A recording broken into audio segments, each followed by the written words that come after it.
Well, hello and welcome to Bowtie Life. I'm Bowtie David, and we talk mostly about life in the garden. And today, obviously, we're not in the garden.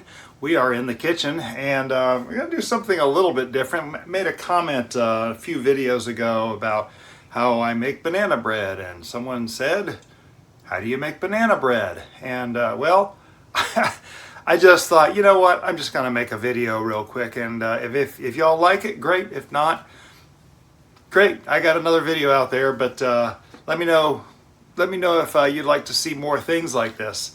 So anyway, I know not everyone is the same, and some people like to watch a video rather than looking at a book. And this recipe actually comes from the Better Home and Gardens cookbook. And I think my mom's version of this was a small loose leaf notebook. I think it was the same thing, and that's what I grew up with and used for many years. And we got this. Well, it's kind of falling apart all over the place. So we have used this a lot. Our kids have used this, and it's a well-used book in our house. But there is a very simple banana bread recipe in here, and I just thought I'd walk through it with you. Like I said, everyone's different. Some people not crazy about looking at a book, but they'll look at a video. If this is not for you, then let me know in the comments. Or if you'd like to see more of this kind of thing, something real simple that we can do in video format, let me know either way. I'd like to hear in the comments. So let's, without any further ado, I'm going to try to make this as fast as I can. It is a very simple recipe. Actually, before about 2 weeks ago, I hadn't made this in a very long time. So it was like, wow, I forgot how easy this is. So here we go. Hi, I'm Bowtie Dave.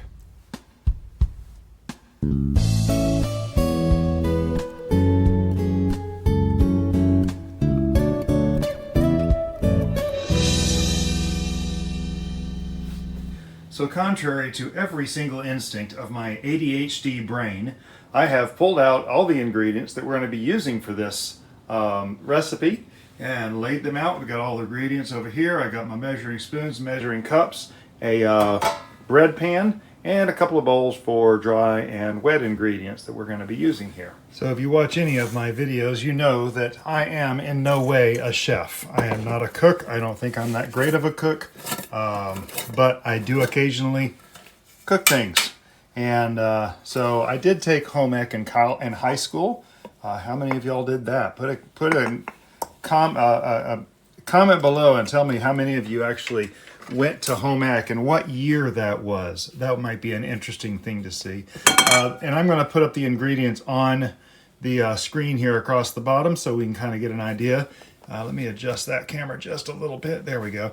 Now, when I went to home ec, I was taught to measure wet ingredients in measuring cups like this, and dry ingredients in measuring cups like this, and wet ingredients in another kind of cup, which we'll get to in a second. Not everybody does that, and I just thought that was the way everybody knew it, and I don't know, my ADHD brain doesn't work very well with that. So anyway, we're starting off here with 1.5 cups of all-purpose flour.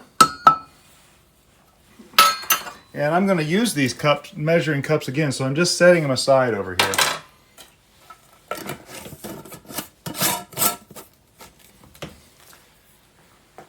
And the instructions say, oh, you can see I've already messed up, haven't I? The instructions say down here to grease the bottom of a bottom and 1/2 inch up the side of an 8x4 by 2 inch pan. Well, I have an 8x4 by 3 inch pan. It doesn't matter, that bread's only going to come up part of the way here, so it'll work. And you can grease it with several things. Now, growing up, I greased it with, I know we've got some up here somewhere, but I don't know where it is. Oh, here it is. Who remembers this stuff? The old Crisco shortening.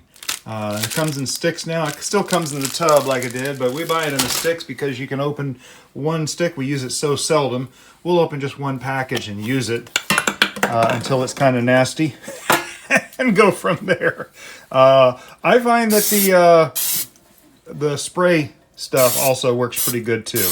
So I have Pam in my supply cabinet here, so that's what I'm using. Not crazy about Pam. I know it has some chemicals. There's a lot better stuff that you can use. So we've got that greased and ready to go. Second of all, we're going to be cooking in a 350 degree oven. So we want to go ahead and bake it to 350 and preheat. So the oven's getting there. All right, now back to the dry ingredients. First thing we're supposed to do is put together the dry ingredients. There's a cup and a half of flour. We need 1.5 teaspoons of baking powder. Baking powder. 1.5 teaspoons. One.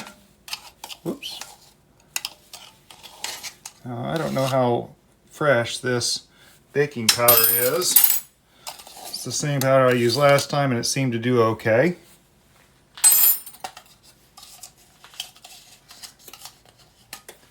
Okay, 1.5 baking powder. Then we go to 1/4 teaspoon of baking soda. I have a 1/4 teaspoon here. Baking soda. 1/4 teaspoon ground cinnamon. I do get organic ground cinnamon. I like my cinnamon, plus it's good for diabetics, which I am a diabetic. So 1/4 cup, 1/4 teaspoon, thank you. 1/4 teaspoon of ground cinnamon.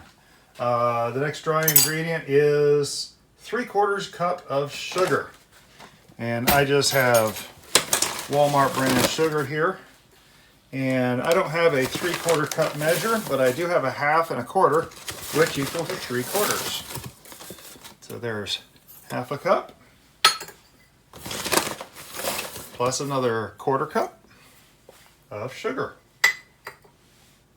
And I'm double checking, oh yes, and 1/8 teaspoon of salt. In the instructions at the bottom, I don't have 1/8 teaspoon measure, but I have a 1/4, and I'll fill that up about halfway. So once all that's together, I'm going to take a spoon here and mix that in. That's all the dry ingredients, and we're going to set this aside. And you want to mix that in good, of course.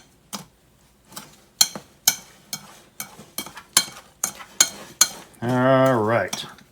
Again, very simple recipe. It does say make a divot in the middle for the wet stuff here in just a moment. So we set that aside and we get ready for the wet stuff. And so the first thing in the wet stuff is an egg. I'm not fancy. I don't know how to do the one-handed egg crack, but there you go. Next thing we need is a cup of mashed banana. Now, there's a cup measure, okay? We eat a lot of bananas in our house, and occasionally they do go bad, and it's a little bit soft, but this is like just where it's getting good to be in banana bread. Now you can do a less ripe one, but the riper it is, the better it goes in the banana bread. And as it goes brown like this, it means the sugars are getting soaked into the meat inside the banana. So we are going to simply come in here and peel a banana, and we're going to fill this cup measure with mushy banana. And as I'm peeling this, I'm going to just break it off.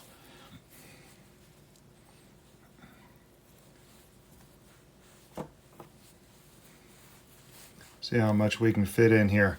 This is a pretty good sized banana. Typically, this takes 2 bananas. The recipe says 3 medium bananas. I would have thought this was a medium banana, but apparently it's a large one, because 2 of these is plenty for this banana bread recipe to come up with a full cup.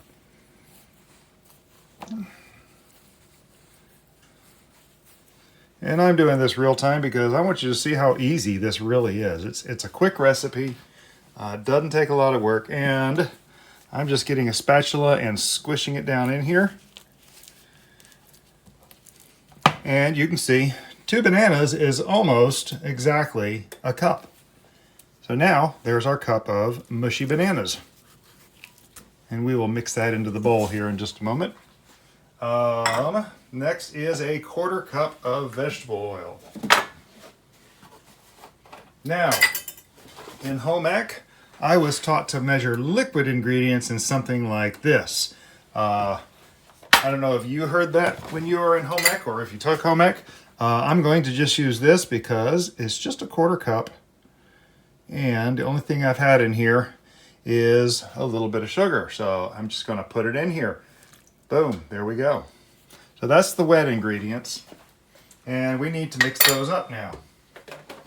And I pulled out this rubber spatula. I'm just going to use, actually I'm going to pull out another rubber spatula here because it's a little bit stiffer. It's an old rubber spatula that we have, and I'm going to kind of mix these together, get that banana nice and mushed up.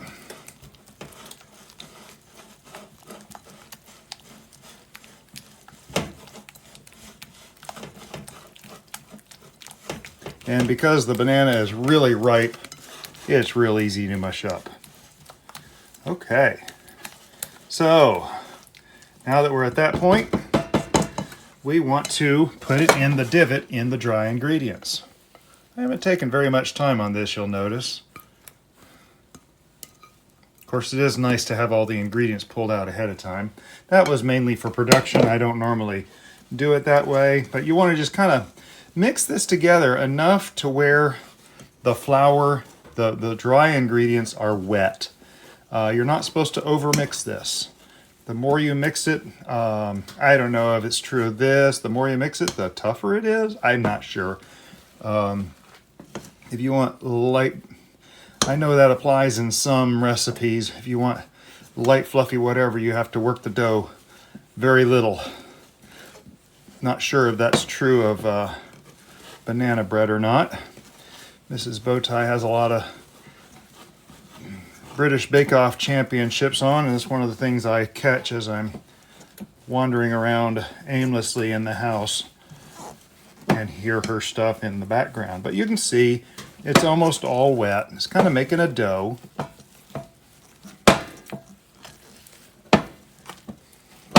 Now the recipe in this cookbook does call for optional shredded lemon peel. I am not going to do that. I don't have any lemons. If you watch our garden tours, you'll know our lemon trees died, or most of them, and they're growing back. So that's where I'm stopping there. I'm just getting to the point where everything's mixed. I'm going to stop right there. The last thing is going to be a 1/2 cup of chopped walnuts or pecans. I have walnuts, perfect for baking and snacking. Trust me, they are perfect for snacking, if you like walnuts. Of course, I suppose if you don't like walnuts, you can leave this out. Advantage of making your own. Now, it says to fold this in, which means we're not doing a lot of stirring. We're just going to kind of get this into that recipe. There we go. What was that, 3 folds, 4 folds? We're already ready over here with the pan. It's all greased up. So all we have to do is just scoop this into here and kind of let it drop into the middle. There we go. Very simple. I do like cooking on top of this. I do like mixing things on top of this cooktop, mainly because it's easy to clean up. We have recently added some ceramic tiles just sitting on top of our laminate countertops for the same reason.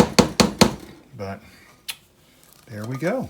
And that is the recipe done. How simple is that? Just a few minutes. And look, stove is ready to go. It's at 345 and we can stick it in. Okay, Google, set timer for 51 minutes. Sure, 51 minutes. Starting now.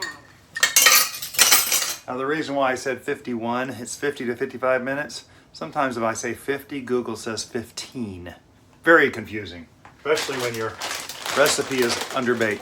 So anyway, this will come out in about 50 minutes. And for me, it'll be 50 minutes. And for you, it'll be the next frame. See you in a split second. So one staple that every kitchen that wishes to bake should never be without is some wooden toothpicks. And that is so you can test the bake when it comes out. You stick in a toothpick, if it comes out perfectly clean, the bake is ready to go. But if it comes out with a little bit of stuff on it, you know that it is not ready to go. Okay, Google, thank you. So, whoops, pull it out and check it with a toothpick. Stick it all the way in. When it comes out, it came out clean. I always like to do a few places. That's almost clean. I think that is ready to go.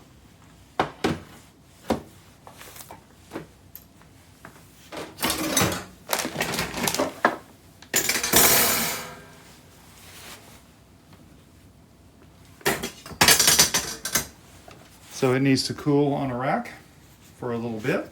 After only 10 minutes, the pan is cool enough to hold and handle. You just dump it out and you have banana bread. Now the instructions say to let this cool and then wrap and let it sit in the fridge overnight before you cut it. I'll be honest, it never makes it that far. We like banana bread far too much. Good banana bread.